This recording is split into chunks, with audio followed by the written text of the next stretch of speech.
category, computer art. And it gives techniques to the artists which could not be achieved using traditional fine art techniques. And really, this is a very new genre, so that a kind of a history is just beginning to form now. The technology we were using in those days was very crude. When you compare it to the modern workstations we have access today, our computer was a large mainframe computer on a false floor, air conditioning, and all the pictures were drawn onto pieces of plastic or pieces of paper. And those images were taking 10 minutes, 15 minutes each to produce. And it was weekends and days of work just to get a few seconds of animation that you couldn't see. It had to be taken away, filmed, and then a week later someone would come back and say, this is no good, and you would start all over again. So it was rather crude. They were just coming onto the market, the very first film plotters. This is a device that you could record computer graphic images straight onto film. And we ordered one of these from the States. I think it was the second one they'd ever made. And of course, you know, it came and it didn't work. So we had to debug that thing. I had to build an interface for it and write software for it. And ultimately actually fix some bugs in the machine itself. Then we discovered that the computers we were using weren't fast enough. So we had to go out and get another computer. And it took in all like 6 months of continuous work. Paul and I used to work 24 hours a day. One of us would be sleeping and the other one would be working, and we'd wake each other up and keep going. We did that for 6 months solid.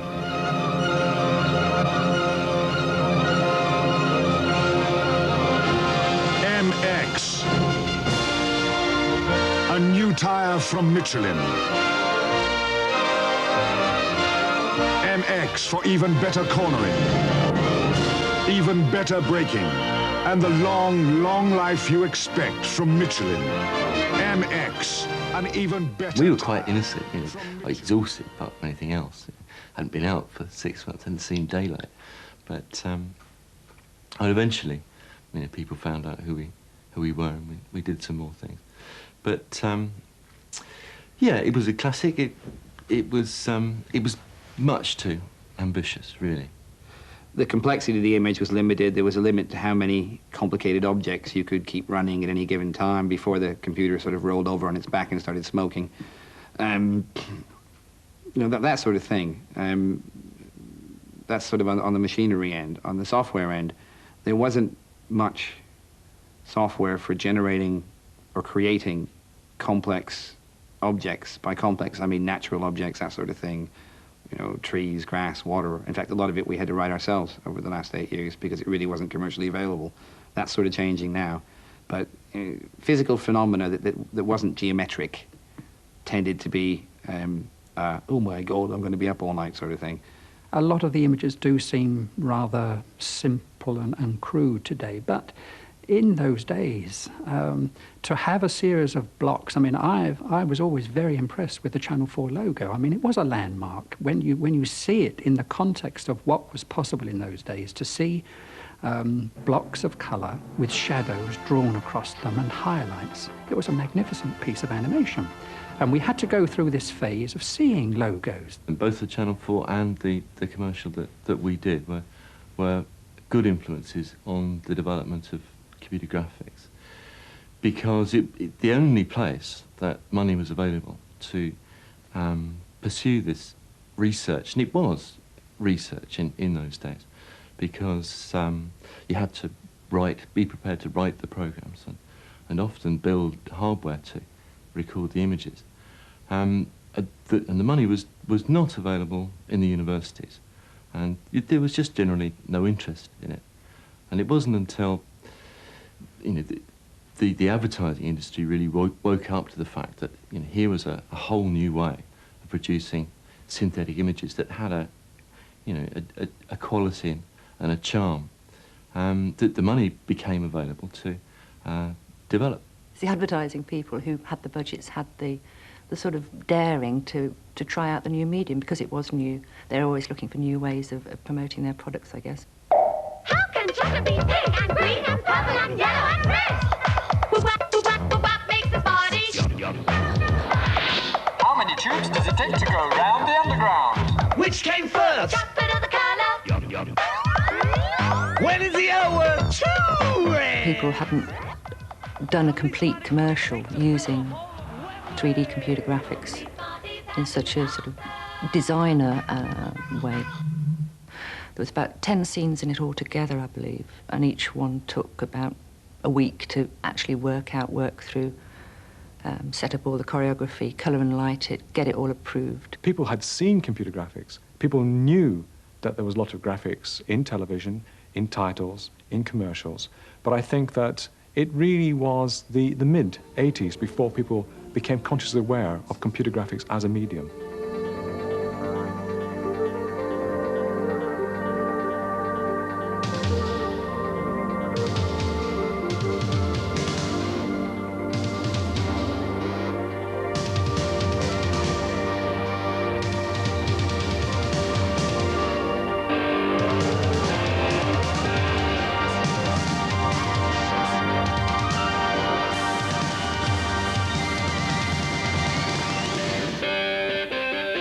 When we first saw Money for Nothing, the Dire Straits video, I think the thing that sprung into my mind was an outrage that somebody had produced so much quantity of computer graphics.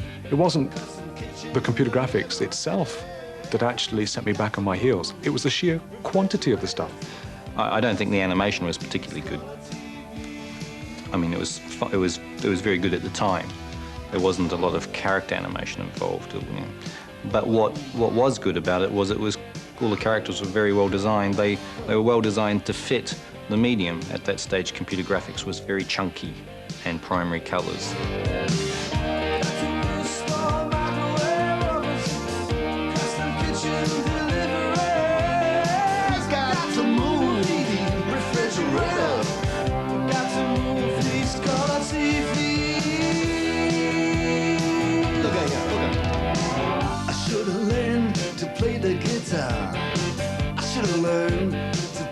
People actually took a lot of trouble to design the characters for the equipment and to make a virtue of a necessity. Whereas these days we're in a position where we can achieve realism, visual realism, and people are expecting good character animation as well. We're in an area where we can substitute for other methods. We no longer have to tailor the design to the machinery so much. We're at a point we can challenge reality. The big breakthrough was sometime, again, mid-80s, 85, 86, when the technology changed very, very quickly from being one where you sat in front of a non-interactive text editor, thinking inside your head of the animation, envisaging it within your imagination, and then typing commands into the machine and hoping that what you saw in your head would actually come out on the screen. Almost overnight, that was changed when a whole generation of interactive computer graphics systems became available. You could work out your choreography and see what's going to happen to it before you shot it or recorded it or got it out of the computer, which was a great help. You can imagine, from not seeing anything till you got the finished rushes back to actually seeing something in front of you. It was brilliant. Who's the smartest smarty? Who's got what it takes to make it to the top? Will it be pink, or red, or yellow, or green? Will they be fazed by the maze? Will they fall foul of the milk crocodiles? Make it snappy. Who's got We had to fill up a pond that had to have the thickness and consistency of chocolate, but it still had to have crocodiles in it that moved in a way that crocodiles would. If a Smartie jumped on them, which moving the crocodiles, I still remember, I've got notes in my books about 3 days of trial and error, and finally I found out how crocodiles move, and it was like eureka to me, just to get them to move. Although seen in isolation, the computer animation has most of the trappings of reality. At the end of the day, it's a fake. You know, it's coloured squares all stuck together, and you know, if you get enough coloured squares, you believe that it's semi-real. But if you stick it beside a real object, you can start to see the problems. So we've addressed quite a few of them, electric image, but there's still limits to what you can simulate. You know, simulating of a real sort of moving human being is quite a long ways off.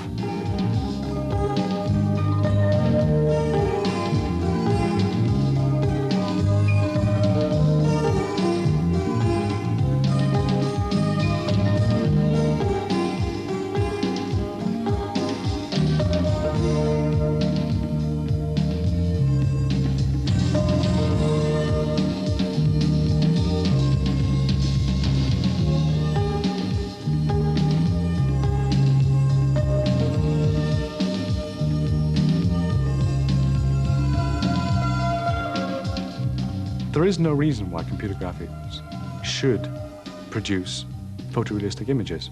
None at all. It's primarily a function of what people perceive computer graphics can produce. Period, full stop, that's it. There is no reason why it should produce photorealistic images.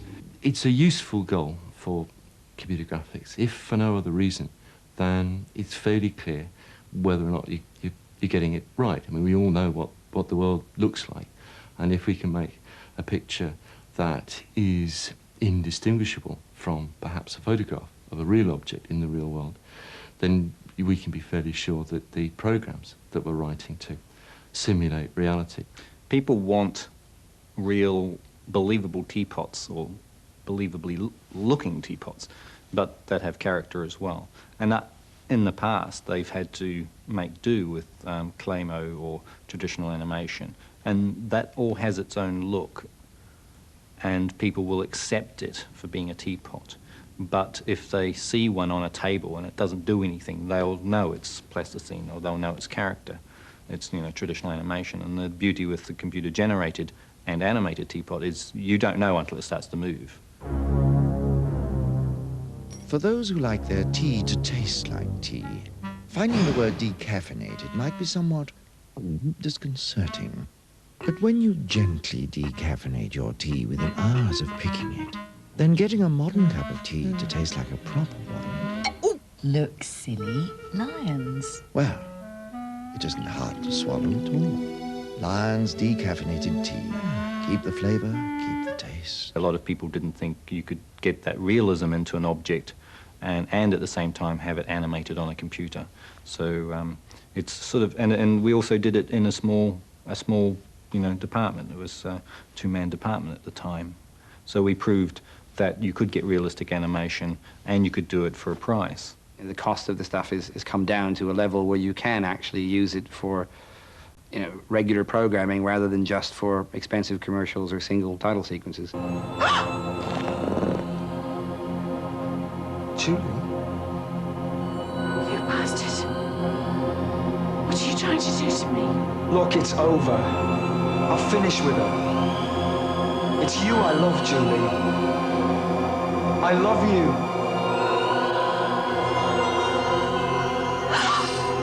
See, what more excuse do you need?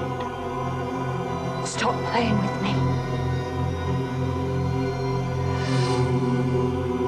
He's been cheating on you. Leave him, Julie. Save yourself. Take Laura and leave. All it takes is guts, a bit of independence. You can be independent, can't you? I don't know. Strong. Come on. Let me take you out of this chaos. Leave me alone.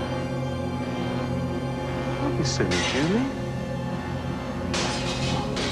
It's not me, Julie. Get out of my life! Another area that I'm sort of particularly excited by is the same sort of simulation, but it's actually simulation of the processes seen in the world. Things like gravity, inertia, that sort of thing. And what it involves there is deriving mathematics that allow the animation to follow natural laws, which you can then change. You know, reverse gravity, make friction negative, that sort of thing.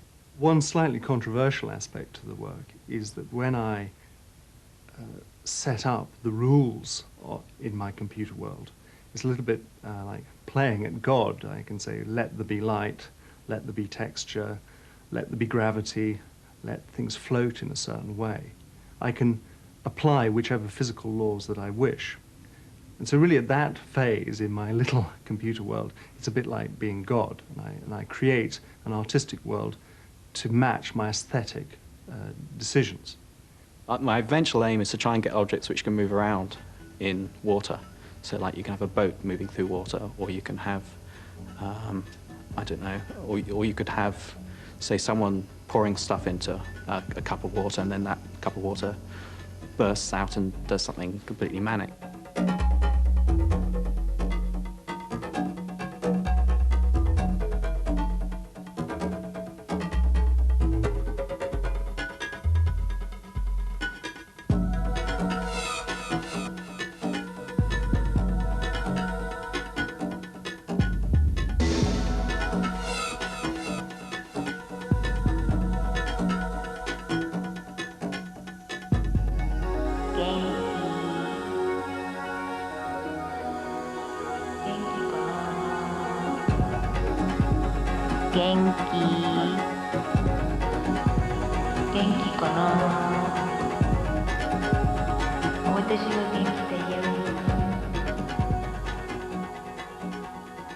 I try and set it up the night before. I'd sort of vaguely tell it what I want it to do, like have raindrops falling in, or have an object moving through water, or something like that. And I go away and leave it, and leave it running overnight. And occasionally, it decides to do something different. Even though I always sort of think it's like a living animal where it sort of does its own thing.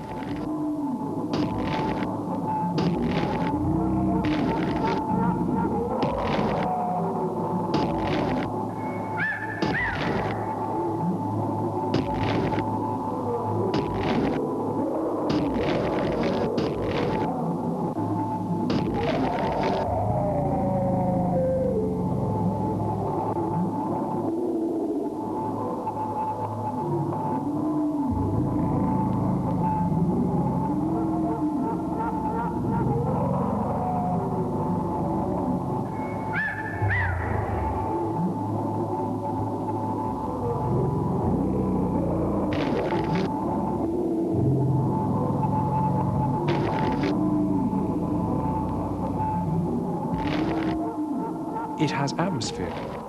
And I think that is something which is often lacking in computer graphics. But in Dinosaur, it's there. There's an atmosphere. You know that you're actually looking into an imaginary world, a lost world. You know that you're seeing something which is impossible. In my work, there is an irony, the fact that I'm using highly advanced technology, which is kind of perfect and geometrical, to make forms that look extremely organic, perhaps sometimes a little bit disturbing or nightmarish. And in many ways, the forms sometimes look very ancient, as though they came from prehistoric times. So that in my work, I'm setting up this tension between the modern and the ancient.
techniques that I'm using are sometimes used in films, such as the Terminator film. But what I have developed is a unique software base, which is very, very different to the techniques being used generally in advertising. And it just goes back to, you know, patronage, really. I mean, good artists get commissions to do work. You know, it just happens that, you know, in the 1990s, they happened to be commissioned to do commercials rather than frescoes. We've just finished a job for Volvo, which involves using both traditional 2D metamorphosis, or morphs. The third sequence that we did on this commercial involves morphs at the beginning and end of a three-dimensional metamorphosis, where we have a car turn into a horse with a rider through a liquid metal stage, a bit like Terminator. You know, I love the idea of building animation you can ride around in. Surrounding you. It sort of ties in with the virtual reality bit that's on everyone's lips at the moment. It amounts to the same thing, but what you're doing is creating environmental illusions rather than illusions that take place on the screen in front of you. And you see American amusement parks have an awful lot of these things, and a lot of them have a substantial computer graphic component to them.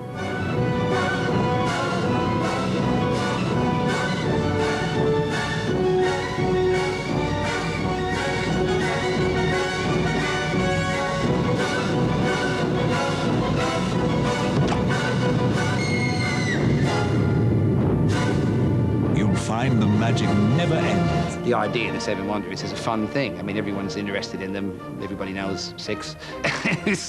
And it was just the sort of project you look at and say, this is wonderful. I mean, we really could go mad here and create things that you don't normally get a chance to do, particularly at this end of the industry.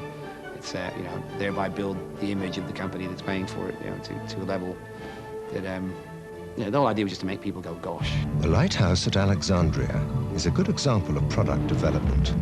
By pioneering the strategic placement of mirrors, the architect not only designed a beautiful building, but constructed a lighthouse visible at night from 40 miles out at sea. The year 270 BC. Basically, people need money, so they go and work in a commercial environment, but they are very interested in their own work and they are artists in their own right. So that crossover happens. The equipment, as I say, being used all the time for commercial reasons. And in downtime, you can get access to the equipment, and it's what you can do in the downtime. I mean, in, let's see, 3.5 years in computer graphics, I've managed to do one piece, which is what, 27 seconds long, or something quite ridiculous.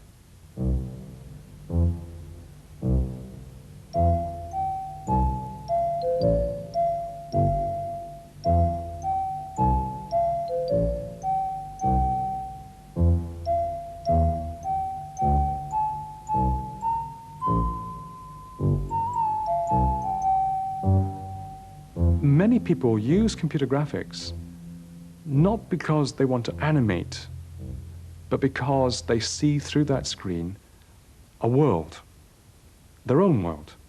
It's a world in which they are in charge. They can make the rules. With shades of the Book of Genesis hovering around me, I fill that void with my imagination. It's like Alice through the looking glass.